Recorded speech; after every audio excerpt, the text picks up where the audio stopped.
Um,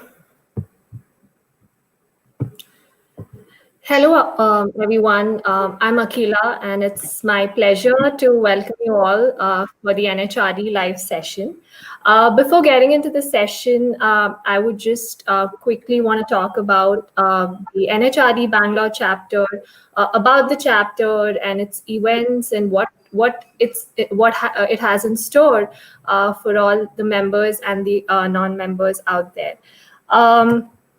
Bangalore chapter has over 2,500 members, and we've had very unique and interesting programs catering to professionals, academia, and students.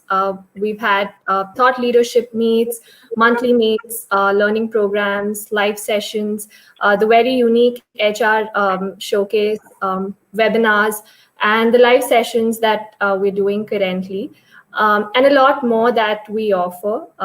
There are a total of 30 chapters across the country and over 13,000 members. And of course, membership is valid across all chapters. And I would request for you all to enroll yourselves and become members.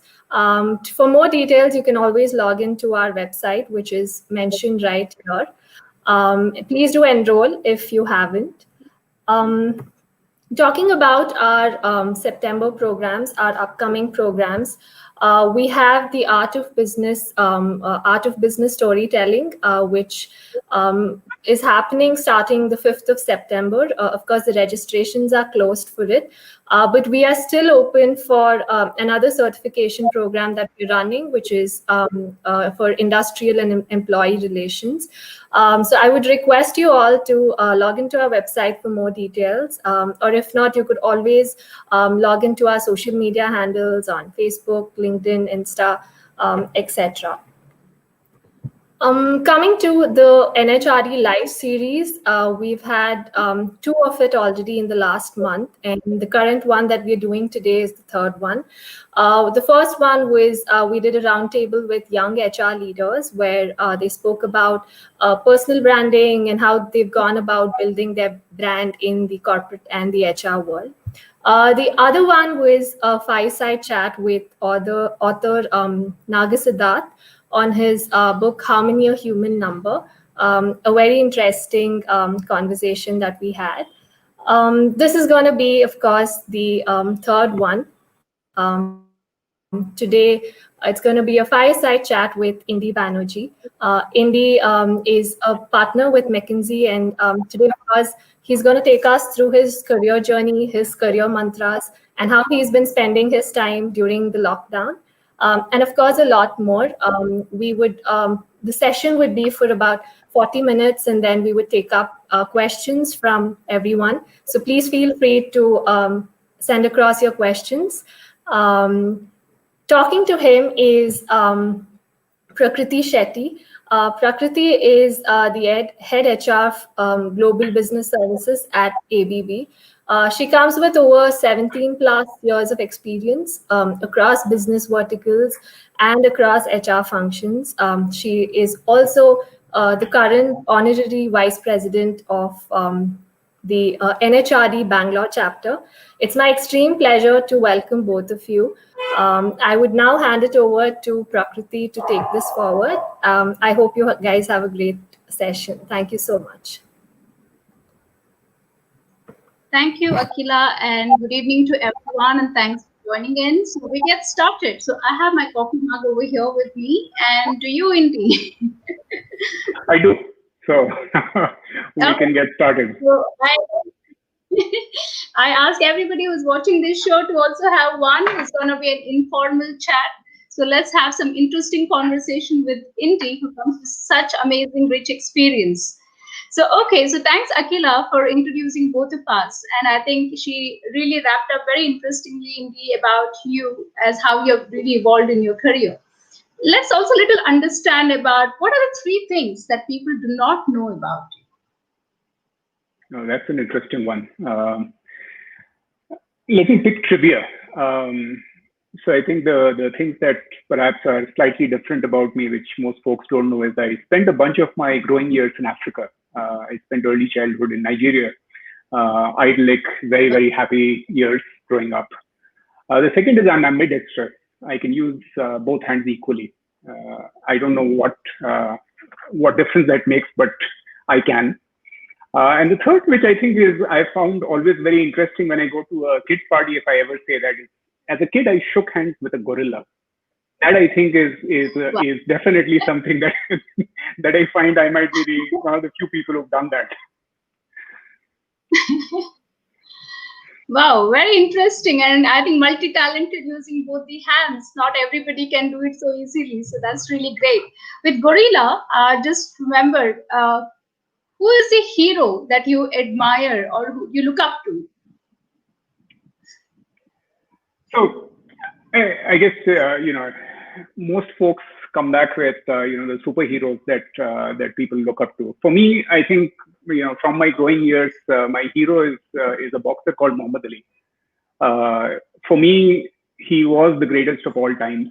In fact, that's his poster back there. It's a painting which is made out of dots, and my wife got it a couple of years back for my birthday. I think for me, what stands out about Ali is not just the fact that he is a supreme athlete. Playing at the highest levels, there are several athletes who stand out. But for Ali, what stands out for me is courage. Well before the Black Lives Matter protest actually took over, Ali was one of the earliest to be able to protest. He actually returned he gave up his heavyweight boxing world championship title in protest after he won his Olympic medal. Again, as an act which was discrimination, he actually threw his gold medal away. It takes immense courage to walk away from things when you're in a life of privilege. And the third thing I think is entertainment. Now we are all used to it with IPL, etc. But Ali was a supreme entertainer. So for me, I think that the thing that really counts, which is a bit of a mantra that Ali used to say, is don't count the days, make the days count. So loved Ali. So well said. I think the world, he has such an amazing fan following for what he is as a human and what he's achieved and the feat that he has achieved. So great. So coming to you, Indy, you have such an amazing career journey that you had. You worked with breadth of organizations, worked with 3 Fortune 10 companies like GE, GM, P&G, currently with McKinsey into consulting organization, and also have managed across 20 countries while you were doing multiple projects with multiple clients. What is the most helpful theme or learnings that you got while you were transitioning between these organizations? Yeah. It's a great question, and I always look back and I do consider that I was very, very lucky. I was lucky that I was able to work for the companies that I have and where I work today. I was lucky that I'm one of that generation that came out after the 91 lifting of regulations. So we are all in a sunrise sector that's there. And then, of course, by the choice of the companies that I worked with, the fact that pre-COVID, I got to travel across the world as I serve my client base, and now, of course, I do it virtually. So I think let me pick a couple of themes from each of the companies that I've looked up to. I think if I picked Procter & Gamble, the theme is around client. This is a company that 100 years back, when the Dow was introduced, it was one of the companies that was part of the index. And 100 years later, it carries on being the only company that's still there on the index, right? And for what stands out about P&G for me is the intense focus on understanding the client, the end customer, every single element of it. Because if you don't understand your client, you cannot actually make a product that fits the client. So the intense focus on being able to research them, constantly adjusting your products well before the high-tech companies have come up with the mantras of product. This is a company, a 100-year-old company that actually literally created the CPG category. I think for me, General Electric is entrepreneurialism. it's a company that I still very, very much respect in terms of the bets that they have taken. And in the times that we are in, a lot of them don't necessarily work. But it's been a factory that's always been entrepreneurial and has created a whole generation of entrepreneurs. In fact, if you look at the IT BPO space, in the BPO side, a whole wave of people who actually lead these are actually from the General Electric captive. And what's very interesting is the theme that at McKinsey, as we've studied, entrepreneurship or folks who've been successful, one theme kind of stands out is the fact that most people who've been successful tend to think that they are lucky. But when you actually dig into it, you actually found that it was because they grabbed opportunities. You might fail. The whole point is to fail fast and to recover. So the whole piece around entrepreneurialism and luck is about is interchangeable, and in many ways, for me, GE was about that. If I pick up McKinsey, where I am today, I think it's about purpose. It's about what is bigger than us. What makes companies and us great is purpose. And at McKinsey, our purpose is actually very simple. If you kind of just put it down, for 90 years as we've been in the consulting world, our purpose has not changed, which is to help create positive, enduring change in the world. 90 years back, we wrote that. It carries on being what our purpose is. It's very, very simple as a purpose, but what it means is the choices we make because of that purpose. Because we want change, and the only change that matters is what clients actually go through. It means clients first always. It means always pushing the output, no matter how many hours you put in, no matter whether it's 11 at night on a Saturday, you will push the output because you want that change to happen.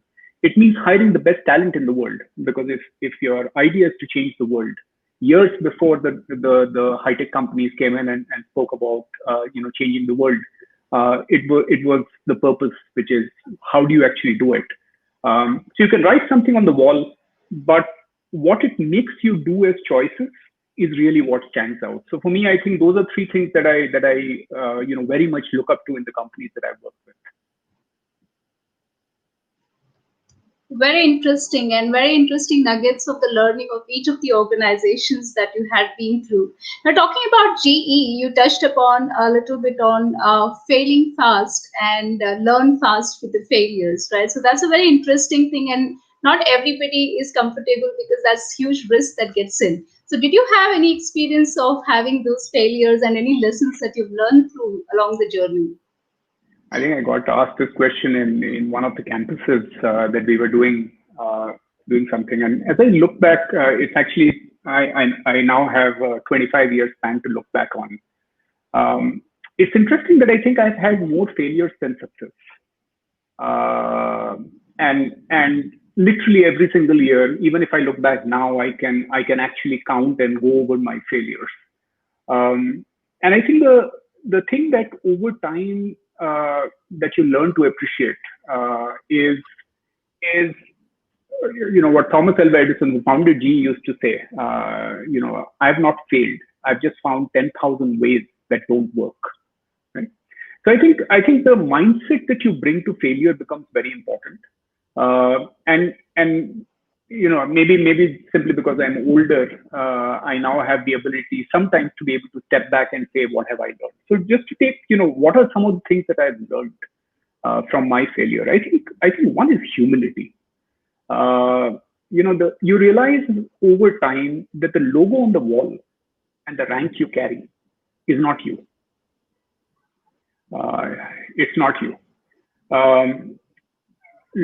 Many people and a lot of luck got you there. But it's also very interesting, and this is what at the firm, when I got elected partner, they take you to a nice offsite on the banks of the Zambezi. The Victoria Falls is 100 meters away, and the partnership welcomes you into the partnership, and the senior partners basically tell you something which actually stuck in my head, which is being a partner is a responsibility. You're merely a custodian of the firm. And your responsibility is to take it from people who build this for you and your responsibility is to the next generation of partners. The only thing that you can do is pass it in a better state than you picked it. That builds humility. It builds humility because you don't sit back and say, I'm so and so. You're just one more bead in a long string, right? So I think that's something that you realize over time. When you come out of campus, you're thumping the table, everyone compares their comp, everyone compares which company, and over time you realize humility. I think the second thing is about listening. And that's something I'm still very guilty about, right? Which is I don't listen enough. And I think in consulting, that's one of the things that I have had to repeatedly learn and relearn. That you have to be able to release your agenda. Because if you don't release your agenda, you're not listening. And at that point, it does not matter how smart you are, you will fail, right? So I think that for me has come so many times that you just step back and say, whoa, what happened? I was not listening, right? I think the third thing is about learning, and it goes back to as you see that as a consistent theme. It's learning, but here I think the slight flavor that I would bring in out here from failure is that most things will teach you something, but over time, I think what I've learned is that tough, unpleasant situations very often will teach you more than things which are pleasant. So for me, the biggest failures have been when I have chosen pleasant options. More money, brand, the logo, what my rank was, all of them. I've been guilty of every single one of them. Or literally hanging around and curating people around me who don't criticize me, right? And I think one of the benefits of being older is the fact that you realize this very simple thing, that just because you don't like the person who said something to you doesn't mean that person is wrong, right? So I think in that order, if I would just say humility, the art of perhaps learning to listen a little bit. My wife would dispute it. She would grade me fairly low on the listening quotient, and then learning from experiences. I think are three things that I would hold up. Wow, that's really fabulous. I think learning humility, and I think you put it across so very well for us to have that in mind when we go through these experiences of failure and look at that more as an opportunity than getting sulking down because of the failures that we go through. Yeah, so talking about that a little bit more in the current context that we are, the pandemic situation, a lot of uncertainties, and then, apprehensions with people, with many. But there are few people who still see this as an opportunity. And you, having worked with various organizations and also have personally gone through this entire scenario of last few months, how do you see the future of organizations, and what do you see is changing for people? Yeah, no, that's really the question of our times, right, Prakriti? I remember, meeting Sudhir and you at the ABB office at just about the time when COVID came in, and it was something that was happening in parts of China. Companies like ABB that actually have a global footprint, were ahead of the curve in terms of how you were looking at it. But for most of us, we kind of looked at it and said, yes, it's going to be big. And perhaps the thinking there was maybe it's going to be as big as 2008.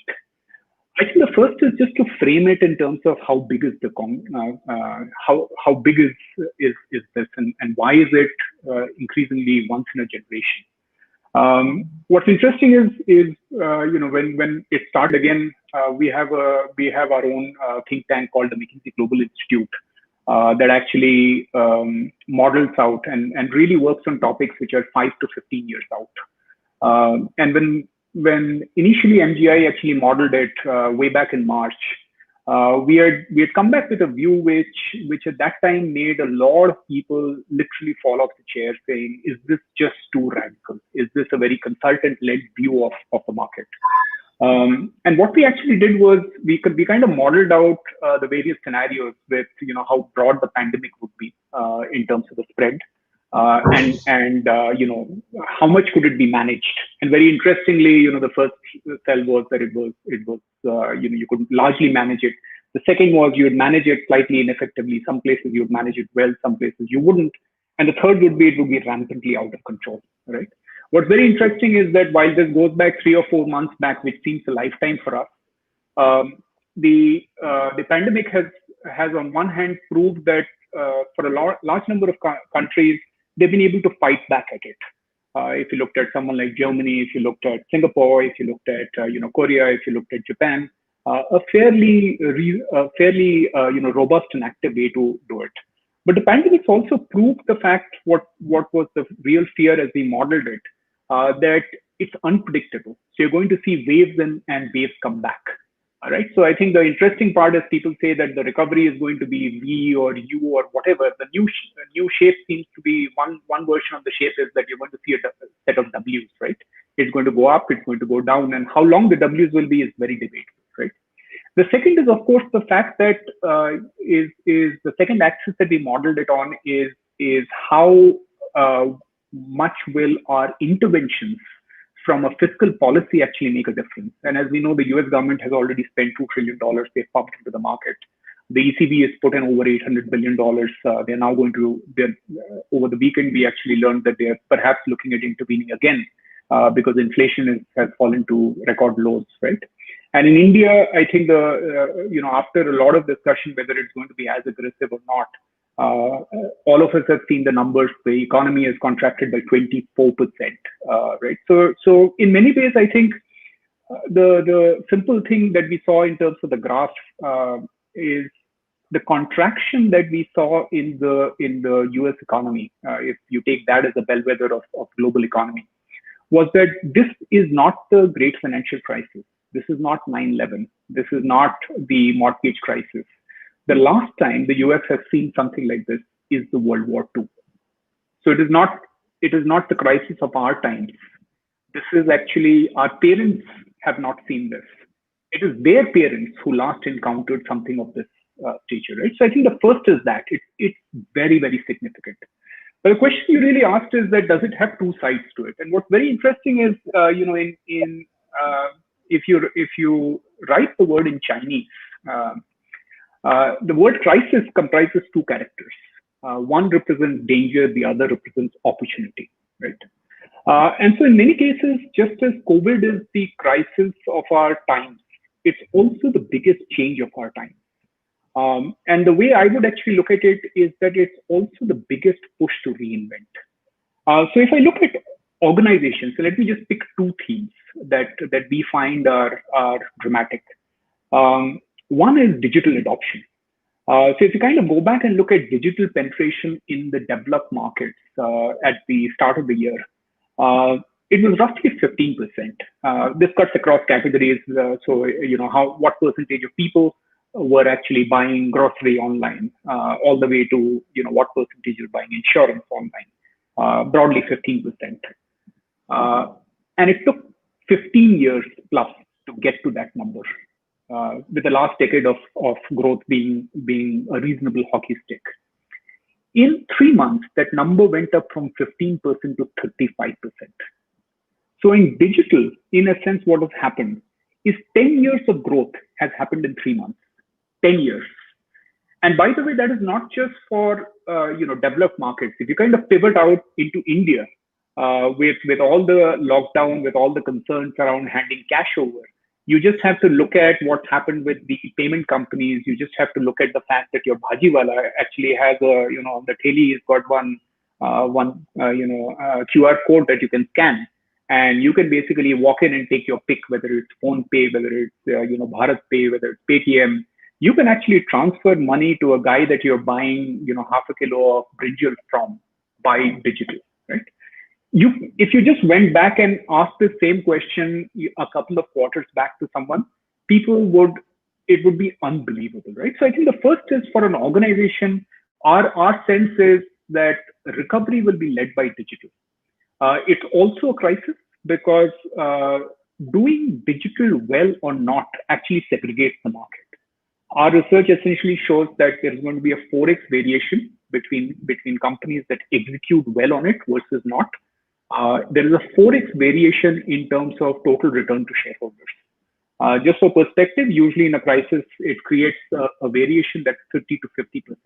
This crisis is basically going to multiply it 8 times over. So that's the first one, which is digital.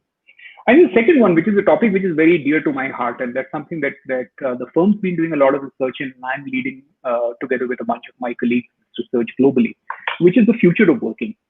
And in many ways, again, if all of us saw the lockdown as this massive crisis, as 23rd of March, as the announcement came out, people were literally scrambling to take machines out of their offices. There was this whole question: how much would recover?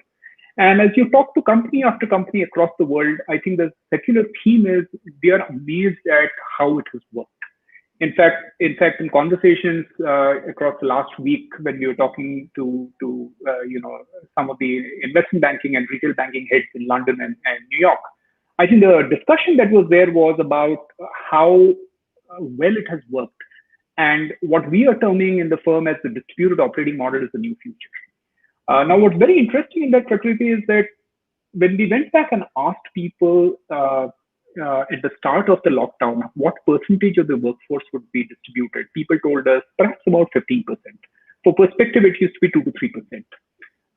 And as the head of one of the banks in India told us, if someone was working from home or asked for permission to work from home, I basically thought the person had some errand to run or wanted to have an easy day. So I said, I knocked it off. Now I suddenly find they told us it was 10%. When we did our research the last round, which we actually published in June, what it told us was 25 to 40% of the workforce will be remote. We are currently running our latest global survey, and the first rushes are telling us that between 45 to 55% of capacity will be remote.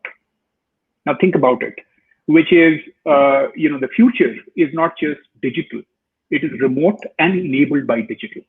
Very interestingly, it's not the companies that are actually talking about it are no longer the Twitters, the Facebooks, and the Googles, which we always knew were on the cutting edge, or the IT BPO companies that you would kind of look at and say, sure, you have a backbone which kind of enables you to do that. You're all doing white collared. But over the weekend it was RP Goenka Group, which storied 100-year existence, basically coming in and saying all of sales is going to be remote. All of stuff that is in the office, 50% of that footprint will go remote, right? So it's got a dramatic piece in terms of organization. Now, the same thing applies for individuals if you actually look around, right? I guess the first part is that right now we are still at the COVID crisis. The post-COVID changes will be even more dramatic.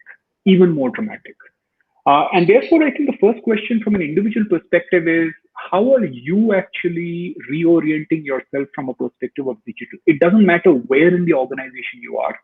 What are you doing? So very interestingly, from an HR perspective, the conversation this morning we were having with one of the banks is, how are you going to digitize your processes all the way from recruitment to onboarding to retention remote?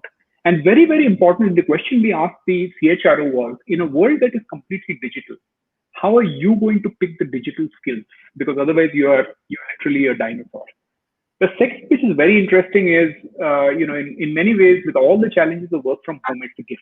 And we are sitting in Bangalore. All of us know we commute 2.5 to 3 hours in terms of travel.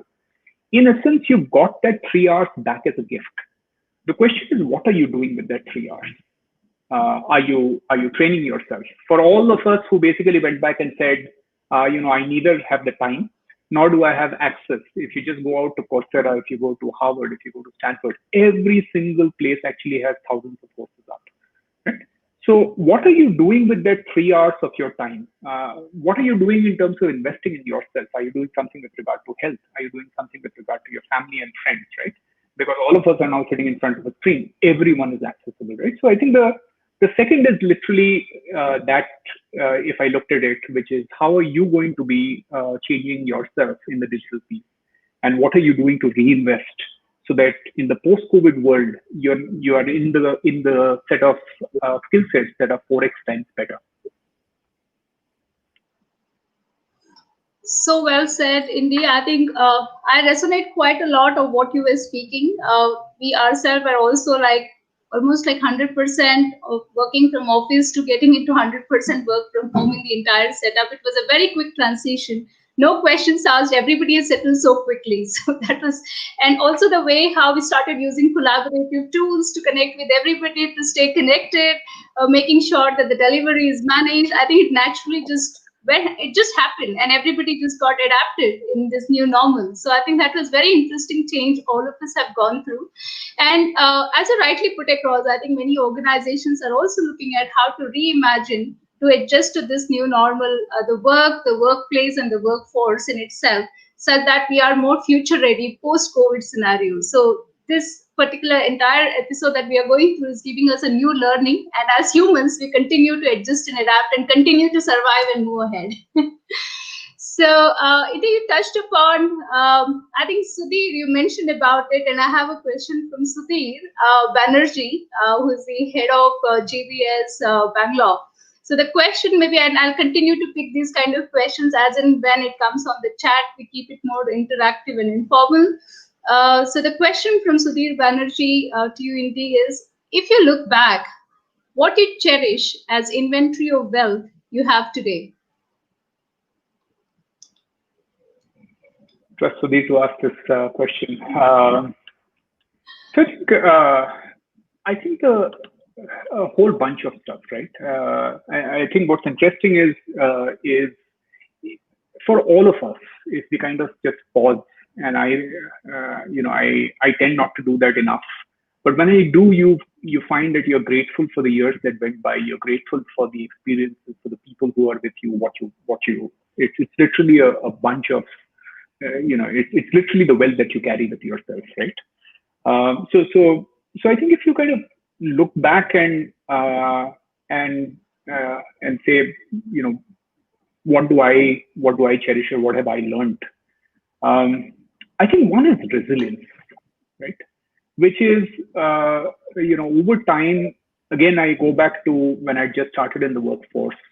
For those of us who went through the business school grind, the campus placement is literally, hour by hour, companies come in and you're kind of standing there all suited up.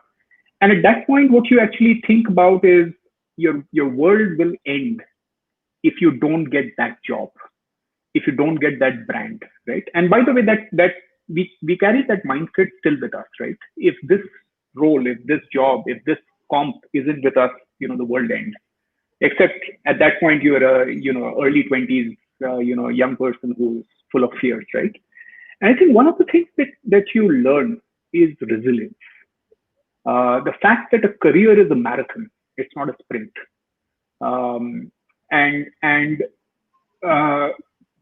being able to be resilient, on one hand, you realize that what you've gone through, personal, professional, everything, has only made you stronger. But for that, you've got to be able to work on what I like to say as the mind, body, and spirit, right? So I think resilience, and conversely, is the wealth of experiences, because experiences both test you and they enrich you. I think that's one thing that I would certainly say. Second, that what I'm grateful about, and again, if I say, what do you look for, is passion. And what I'm very, very grateful is that over the years, I've found that being able to do what I want is actually the secret, at least for me, for happiness. It's not the brand, it's not the money. It's not, very, very often, it's not even, where I'm working, which time zone, which country. It's literally doing what you're happy at, right? I think the Japanese actually have a term for it called Ikigai, which is, doing what you love, overlapping with the intersection of doing what you love, what you're good at, and what the world needs, right? Now that sounds pompous, but when you kind of distill it down, it's very, very simple. What is it that you are very, very passionate about, right? And finding the, for me, again, part of the journey has been finding that, but also finding the place which allows me to do that. So at the firm, for example, we have a term called My McKinsey. And when I joined a decade back, people used to, when I used to say, so what should I do? How do I succeed? Am I going to be in banking? Am I going to be in marketing? Am I going to be in operations?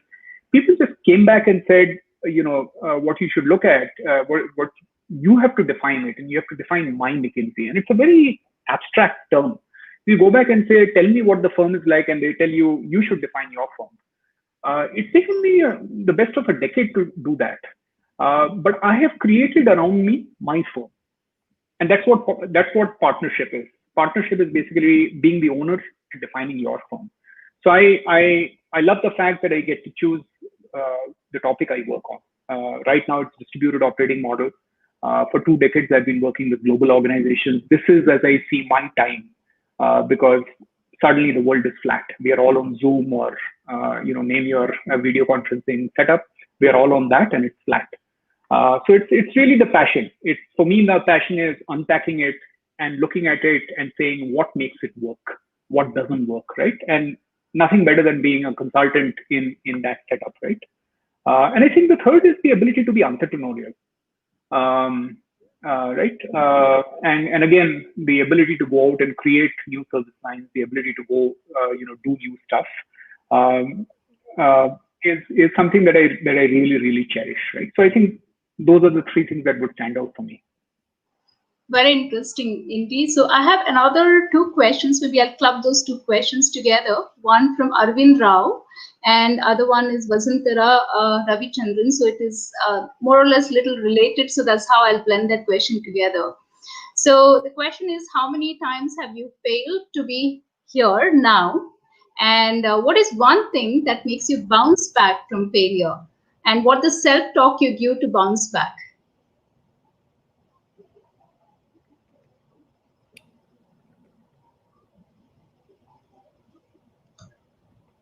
So Indy, can you hear me?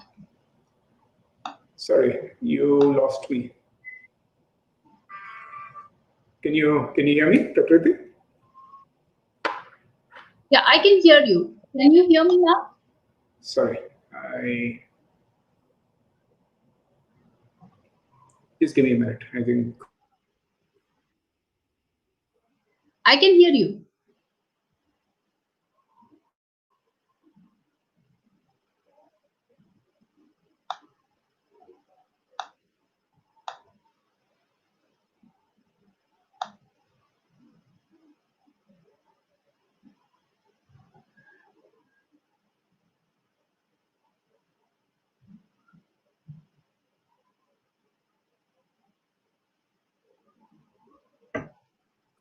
Okay. I think you're on mute. Yeah. Guys of doing this on something. Okay, sorry, I missed your question. Sure. So I'll combine 2 questions together. One from Arvind Rao and then Vasundhara Ravichandran. The question is, how many times have you failed to be here now? And what is one of that thing that makes you bounce back from your failure? And what's the self-talk you give to bounce back? Yeah.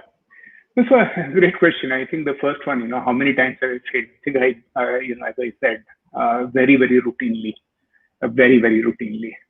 I think what allows me to bounce back has changed over time. I think in the past it would be encouraging myself. It would be finding sources of when I would be down, finding sources of happiness. Go back to friends and family, go out on vacation. I think 2 things for me have worked very well. I think at the time when perhaps I was really, really down, and I've passed through like all of us, whether it's personal, professional, times when you really feel that you've hit the bottom. I think the one thing that was amazing for me was that's the time when I discovered this meditation form called Vipassana. It's reasonably extreme. You basically go into a 10-day silent retreat. You don't speak. And what it does is you practice it over time, and I carry on doing that now a decade plus later, is that you're essentially finding yourself. You're beginning to see things for what they are. That's what Vipassana actually means. And I still find that when I'm very, very disturbed, in spite of the fact that I do this daily, I find that being able to discover yourself so that you are able to get the right frame and look at things with perspective it makes a big difference. I think that's one. The second, I think, was an amazing mind shift change. I think this piece where for one of the trainings that last year when I had gone, this amazing course, which was again a self-discovery course, where it changes the framing, where it looks at each challenge or opportunity as a lab, in terms of saying it's an opportunity. And if you kind of took yourself out of it and you said, what can you learn from it? What can you do differently? What will it be like? Right? So it's the curiosity which kind of gets us beyond the crushing expectation from it. The two put together is one framing that makes a difference. So that's a bit philosophical. I think the other part is resilience, which is, it's almost like, where do you start from? If you start from a very low point, it's very, very difficult to bounce back. And in that, what's very important is, what are you building in yourself? It's like how much of fuel are you filling in your tank regularly, so that you are resilient when shock hits you. And there, I think again, it's the mind body, spirit. I spoke of the spirit. It's find things that renew you. Whether it's family, whether it's friends. For me, it's both. I love travel. So very interestingly, I'm someone who literally used to fly internationally every fortnight, sometimes every week. And it renewed me because I love going to new places, right? So find a source of renewal. But what's very, very important, and as professionals, we don't pay enough attention to is the body. I spoke about the mind. And there, I think across the last few years, I've become quite disciplined around it. Sleep, exercise, food. And I could talk for a long time around it. At the firm, we call it the whole framing around peak performance. How do you operate at your peak? And if you operate at your peak like an athlete, you're able to take a lot more, right? So I would put both together. The mindset and the framing around it, and how can you be at your peak? That kind of get together and allow you that rebound. Yeah, so I remember when Sudhir introduced us to you, and he told Indy has come from McKinsey, and we all got into one of the room for a discussion. So we thought we'll talk about more strategy, what's happening in the industry, in the organization. And we ended up for 1 hour conversation of why health is important, why mental health is more important. And I think that was a very interesting perspective that you gave us. And we were like awestruck in terms of how you're so passionate about wellness, while rest of them can continue, but this is so core to individual to maintain the wellness of individual to that is the key, and we are owner of it. So that was a very strong message. You left it with us on that day. I still remember that in fresh in mind. So I have a question from a LinkedIn user. I don't have the name of the person displayed here. Do you think India's gig economy will grow faster going forward? What are the challenges do you think Indian companies will face? Do you foresee any statutory changes in this front? Yeah. That's a great question. And again, take this with a pinch of salt. I'm not an economist. So I read much the same reports that perhaps you do, except that I think at the firm we've done quite a bit of research. I think the first is that if gig is around the non-standard 9-to-5 full-time jobs, the answer is yes, in two forms. One is that a staggering amount of India's work is already actually gig. When we say gig, I think for a whole bunch of us, we mean white-collar jobs that are actually gig economy. But if you kind of flip it around and you looked at blue-collar jobs, more than half of Indian jobs are actually gig economy. If you kind of think of the guy who's basically sitting and working on, if you build a house, the guy who's basically working on the plaster crew, they don't have the benefits of our full-time employment with all the benefits, etc. He's a gig worker. If he doesn't get that job that day, he gets no payment, right? Now, of course, on the white-collar side, if the question is, will we see that increase? The answer is yes. And in many ways, whether it's COVID, which is in the post-COVID world, you're going to see peaks and troughs, which will carry on for the next couple of quarters, some amount of it in some sectors across years. You will see the move away from a 9-to-5 full-time to more of an employment mode, which is, we call it the Uberization of the workforce. right? And it got its pluses and it got its challenges. The pluses, of course, are if you are able to upskill yourself, if you're able to get skills that are portable and that can actually be deployed, you can actually be in a marketplace that is going to be hungry for that. And in many cases, we are seeing people talk about it already. And perhaps about 10 to 15% of the white collar workforce in those areas will actually start experimenting with that in a big way. So the ability for people to deploy cutting edge skills literally anywhere in India or across the world will actually start getting higher. I think there are challenges around it also because a lot of our social construct, a lot of the contracts that a company has with employees will start changing.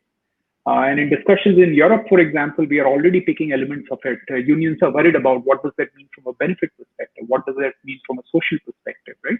If you go between gigs and there is, what happens to the safety net? And one of the challenges in India is that we don't necessarily have as strong a safety net as some of the other economies, right? So I think you will see challenges on that front, and you will see the government also actually having to step in that. I think over the weekend we released our report again with regard to jobs in the market, and our sense is that the overall job market has to step up massively. And just for perspective, growth rate of India instead of 5.5% rebound has to go up to 8.5% to absorb and create 90 million jobs. A huge bunch of them will be gigs. That will require massive intervention from the government, so statutory parts. But it's not only a statutory and government piece. It's also a private sector, and you're going to see a lot of collaboration or a need of collaboration in that.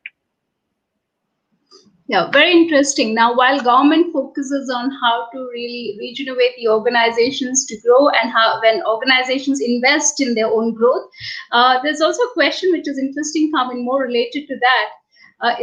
This a question from Deep Raj. Do you believe the skill set requirements from people will be same as it was before COVID, or one should be ready to upgrade themselves? If yes, what are those that you think will be of great importance? No, great question, Deepraj. So yes, absolutely.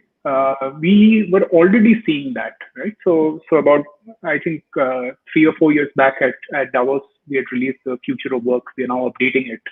And there, I think the summary thesis was that if you looked at the job categories that were there, automation, digitization is coming in a very big way. And therefore, standard more production jobs, including in white collared workplaces, about anywhere between 40 to 60% of the work can actually be automated using current technologies, right? And that's quite staggering. If you looked at the sectors that a lot of us are in, IT BPO, for example, a lot of it can actually be automated, digitized, and therefore skill sets from there all the way into if you take front end, for example, sales. If sales becomes digital, how much of the face-to-face contact, how much of the negotiations will happen? And where will you actually see digital come in? You'll see bots come in a big way, right? I think the simple answer is COVID has again accelerated that massively. Just remember the factor: 10 years of change in 3 months. In the next 12 months, you will see a lot of it come in. Which skill sets will be valued? I think some of them will be cutting edge. So for example, STEM-based skill sets, things which have analytics in it, things which have digital. But very, very importantly, things to do with customer experience, some deep domain capability, which is end to end, where you look at things across the journey. That becomes very important. But equally, what also becomes important is things which have a strong personal connect. For example, the ability to actually engage with clients, the ability to actually build value in that, the ability to be consultative. Those elements are not going away. Change management actually will become even more important. So the ability to, will you actually go back and say, is change management a role? No, it's not. It's a skill, right? And all of us will have to actually bring in elements of that, either as leaders or people who are actually part of the, part of the regular workforce. Okay, just associated to that, there's a very interesting question from Urmi Singh. And the question is, what do you think of liberal arts and science education, where emphasis is more on breadth of knowledge and the depth? with important emphasis on critical thinking and problem solving? That's a great question, right? I think that it's a balance, right? It's a balance between what's very interesting is we're actually looking at the two begin to collide. The old world thinking was left brain, right brain. Either you're only a STEM guy. I think for years it's been, if you're a coder, then you're absolutely the cat's whiskers. I think the thing to think about when you take a step back is that increasingly the trend that's coming in is no code, right? If you play this movie forward and literally say that STEM-based stuff and coding and only the science parts will be big, the reality is machines will start writing a whole bunch of code. We are not very far away from places where an entire front end will basically get developed by assembling stuff like Lego blocks. Now, in that situation, what really matters is what is the experience that people are looking at, right? What is it? Some of it is science, which is the neurological underpinning of it. But some of it is very simply what does emotion mean? What does engagingness mean? So very interestingly, Prakriti, one of the things that in our research with remote working we are finding that companies who are doing well versus who are not, and there is a 40% variation in productivity between people who do distributed operating well versus not, is engagement. Now, tell me whether engagement is a science or an art. When does an employee feel belonging? You can say there's a science to it, and through McKinsey style, we've gone and opened it up, and we say, when a leader's communication goes up 72% before versus prior, you actually see a best in class. That's science. But being able to be warm and personable, making eye contact and that connect, that's art, right? So I think it's a bit of both. And people who will be good at this will be able to bring the left and right brain together. Yeah, and that's why I think, as you mentioned, we need to be good with both our left and right hand, as you are. I'm not sure that was a parallel, but that's generous of you. Okay, I hope that answers Urmi Dhar Singh's question also. I think Urmi is from Ashoka University. She also had a similar question about how important is it to have the liberal arts education. So I think that answered the same. I have another question from a LinkedIn user. Can you share, I don't have a specified name there, so the question goes, can you please share insights on the sectors which capitalize the pandemic situation and will do good in nearby future? Which sectors will take more time to recover in India? So a lot of that is still playing out, right? But some of the obvious ones that you are going to see is, for example, healthcare. You are going to see a big uptick on it. To some extent, pharmaceutical. But folks who are basically the first wave will be people who have IP-based pharmaceutical versus the commonplace drug manufacturers. The third will be online retail, for example, which have a massive tailwind. Education, but education in the edtech space. We all know that these are areas on fire. And then if I kind of round it off, innovative financial components, for example, there are parts like payment, parts of the fintech ecosystem. We're going to see massive growth around it. Sectors that are going to take a long time to, a lot of effort to recover, do certainly include folks in the travel transportation space. That will require significant changes. But what's very interesting is across these sectors, the simplistic answer is sectoral. I think a more nuanced answer is within those sectors, how will people be?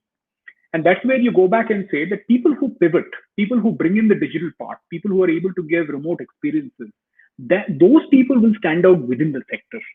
So it's not like the whole sector by itself is going to be a winner. You're going to see winners and you're going to see laggards around it. And the right pivots, the right practices, the right framing around it, and the speed of change is what determines who's going to win in this.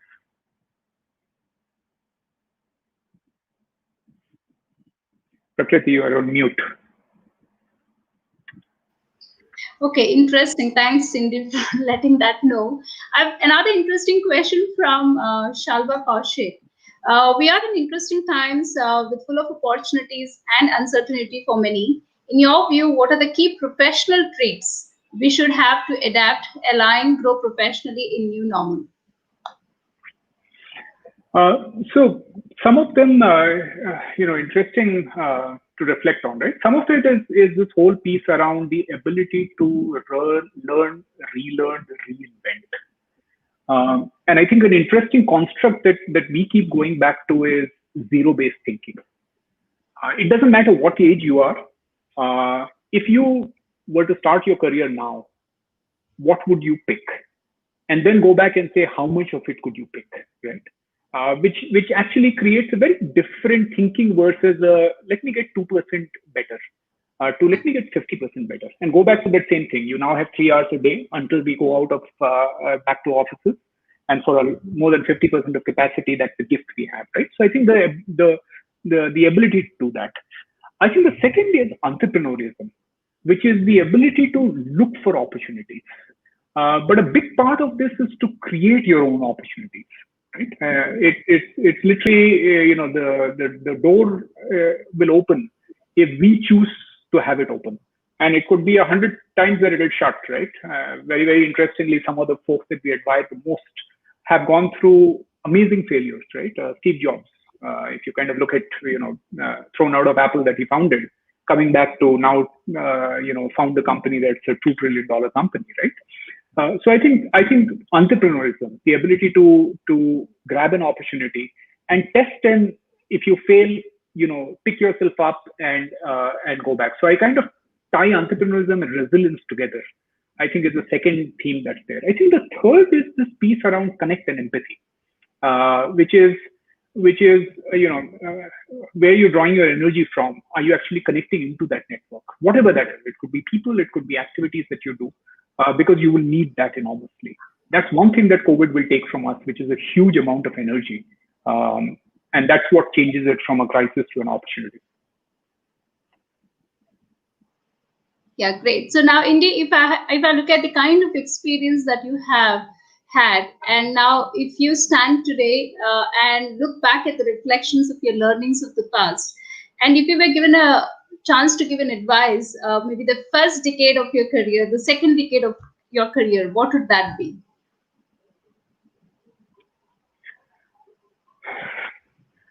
I'm not sure I would listen to an older self. As you might make out, I was quite headstrong when I started. But I think a big part of it, the advice I would actually give is back to the theme of crafting your own story. As one of the sayings of jobs that I love is your time is limited, so don't waste it living someone else's life, right? So frame your own story according to you, not ABC vice president and so and so because someone sounds good at it, right? So I think therefore the components around it are what I already spoke about, right? Which is find something that you're passionate about, and very early on, actually, interestingly, what carried me away from my initial set of companies was I found what I was not passionate about. I would keep saying I don't want to do this, right? Very interestingly, finding passion settles you. So I think that's the first piece, which is experiment and then find something and then get very good at it. If passion is not just about saying, listen, I think that this is a cool thing, but what are you willing to give it, right? There is that study of 10,000 hours that might be overstated. But anything that you get good at requires you to put in that time, that investment, etc., to be really, really good at. I think that's the first piece of advice. I think the second piece of advice that I would give is this piece, which is you learn to trust yourself. Learn to trust yourself, right? Because I think back to the question, which is what's the pep talk you give, what you give yourself. At the end, it's you in your corner. That's the first person who's in your corner. And building that up and having trust in yourself means that the journey will take you somewhere. Again, you'll find me peppering a lot of the job stuff, right? So as Job said, you can't connect the dots looking forward. When I joined P&G, I thought I'd be there for 25 years, right? It's a company I found incredibly good, right? But as Job said, you can connect the dots only when you look backwards. So you have to trust in the fact that the dots will connect. Back to the liberal piece, right? For a large number of people, what people usually don't know is Jobs basically got a liberal education, right? A lot of his design aesthetics comes from the fact that he did penmanship in Reed University, right? But that connects only 20 years later, or 10 years later, or 5 years later, when you suddenly see those pieces kind of fall in. Right? And for me, that's the piece, right? Which is the advice that I was so worried as I moved from company to company to say, where's continuity, etc. If I look back, I'm not a P&G marketer. I'm not a General Electric operations person. I'm not a global shoring person from GM. But because I learned each of these skills to the extent I did, in perhaps the best companies in the world for that, I'm a better consultant at McKinsey, right? So trust that the dots will connect, and they do, right? It's only when we look at it and say, oh, it hasn't. It will. When it will is basically destiny. So well said. So I have a couple more questions, and also we are at 7:03 now. So maybe I'll quickly pick up those few questions before we close. So Yakshita Pandey. So there's a question. In times of work from home where ensuring job satisfaction amongst employees can be really challenging, considering also how stress acts up, what steps should an organization take to ensure the same? Yeah, great question. Or rather to manage. Yeah, that's a great question, right? And this is actually a question that, if you framed it now in terms of the research that we are seeing, that this is not about managing in lockdown. If the future of the workplace is that half of your capacity is going to be remote, how do you manage satisfaction? That's a big one, right? So I think first a few factoids. The interesting part is that best-in-class companies are actually reporting that team experience and individual experience has gone up, whereas the bottom quartile are reporting a 50% drop, right? So that's the research that we are releasing actually shows that. So the first is that there is variation. So let's take what companies are doing well. I think companies that are doing it well are doing three things. The first is the whole piece around connect. The ability to create a sense of belongingness that we used to have by walking into a setup, the social setup, the environment around it, the connect. I spoke about one metric, which is leadership conversations, etc. What do you do around it? Huge, right? But it's events, activities. What do you do? How do you make sure that you innovate around it, right? So what's very interesting, one of the things that I got surprised a couple of months back was I suddenly got this box in the courier, and the firm had basically sent me this fairly nice box which had a bunch of tea and stress balls. So it was a gift, and it was, hey, you must be missing your coffee station where you hang around stuff. Why don't you basically heat it up and talk to your team with it? And suddenly when I did it, it was like a fireside equivalent. It was a chat at coffee with the team, right? So I think the first is just that connect. I think the second is the part which is, again, our research shows that when degradation in experience and productivity happens, 20% of that is because of issues at home. And that, I think, is a big thing for HR people to think through, which is how will you support your people when they are at home? The old world used to be, when you come to office, you're at office. You leave your home there, right? And you never bring your home into office. In the new world of work from home and office actually overlap. You can't pretend. I can't pretend that just outside that door is my family, right? And therefore, already a lot of cutting edge thinking is happening. How does my benefits change? How does my support change? Some of the cutting edge companies are beginning to talk about, should I start having subsidy for a nanny service? Because I have small children who need to be taken care of, that I cannot do when I'm working, right? So I think that's the second block that's there. And then the third set of blocks are just the enablers that we require with regard to the ability to work, which is the kind of internet connection, the kind of setup that I have, the kind of, how has my job been reconstructed and deconstructed so that I can do it well. But what's very important is that I will be successful long term. This is a big piece that for HR you should reflect on, that we've actually seen that work from home fails when people who are working from home as a majority piece start lagging in their career. They feel that they are left out, the option isn't as good. And the third piece, which is creating a whole piece around the career pathing, around the whole talent piece, the management part, that becomes critical, right? So again, very, very early days, but I can tell you that the cutting edge companies are actually thinking about this at present. Yeah, talking about HR now, and I think NHRD being HR forum, and a lot of people who have logged in are also HR folks. There's a very interesting question coming from Ramanujan. How does HR as a career look in the post-pandemic work from home and AI-led world? So how will the HR really play, and what is it that HR has to be prepared for? That's a bold question for me to attempt to answer with so many HR experts on the line, right? But let me provide a perspective. I won't say that I'm an expert on it. I think there are two aspects to it. I think the first is that the need for HR is going to be higher than ever before, because our prior research basically shows that productivity and experience are actually connected. So the fact that how people feel, how they are connected, how they work, all basic building blocks of HR are essentially not just critical for you to carry on working. Go back to the fact that companies that win big and are going to be 4x better, it will come down in many ways to talent, many ways, right? So the need for HR is going to explode.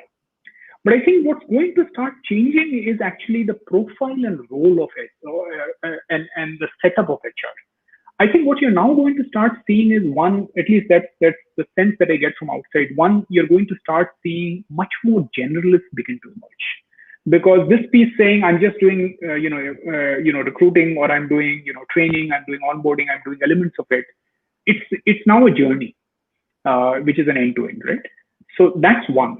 The other thing that's very interesting, and that's something that I reflect on when we think of in the firm, that the boundary between business and HR will blur. Right? So at the firm, for example, we do our own HR. I spend 30% of my time on talent, on evaluation, on training. I actually sit in those committees. When I say 30%, it's actual 30% time when I'm on committees actually running it. We run ourselves by that, right? We might be a bit of a slightly different animal, but that blurring. So the other advice is literally go into business and come back, so that you pick that rounded piece, so that you have the business view that you can bring in. But in a sense, that's the second thing. Back to the ambidextrous comment that we made earlier, the ability to actually look at both sides of the equation and do it. And the third, I think, is again back to the digital piece. Especially with this distributed workforce, all practices will get digitized. And both as a user, but as a creator of that, I think the role of HR is going to be critical. Okay, good. You made us a little bit more reassured that we have a bright future. It's just that we need to be more attuned to what is happening and work very closely with the business and truly business partner. And that's very, very critical.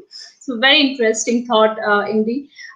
One last question to you, maybe before I sign off. The role that you are, which is consulting, you work all the time with folks across geographies. I'm sure your work schedules are haywire at times. How do you relax yourself and refresh and recharge yourself? So I think back to all of us have had some framing, right? I've just found that building a framework around it and having some rigor actually makes a difference, right? So I like to think of it as mind, body, and spirit, right? So the mind we spoke about, which is some format of calming yourself. For me, it's Vipassana, and I find that I have an app which actually plays that out, and a community that connects virtually. And the second is body, and there you spoke about it. Prakriti is something I'm very passionate about. Sleep. It's for a lot of people, especially in consulting, sleep used to be overrated.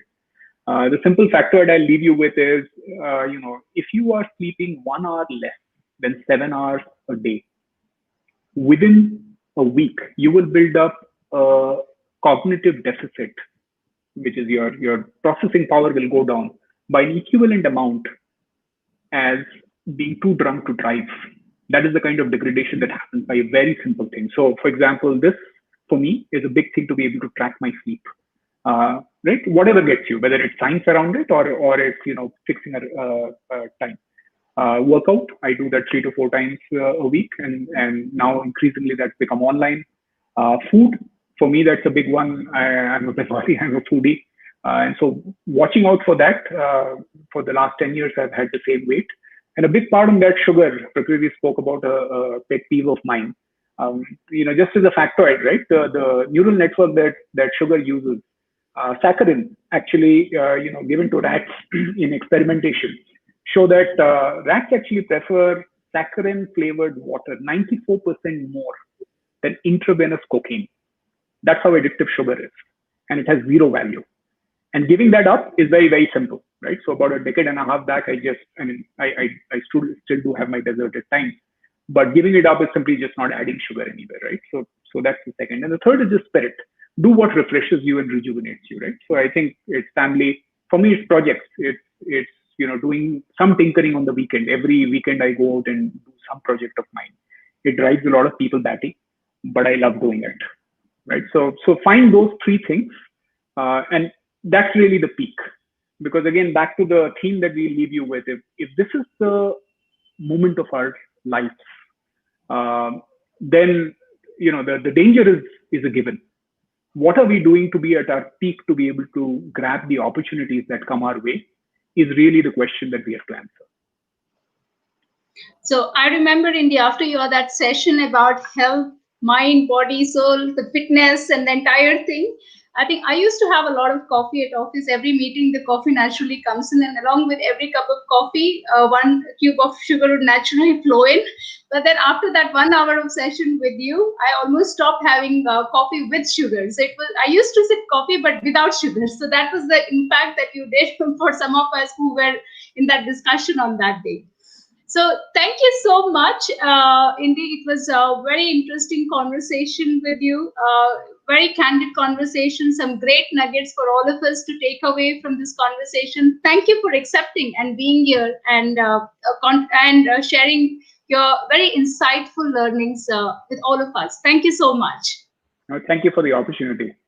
Really appreciate it. Thank you. And thanks to all the viewers for joining in.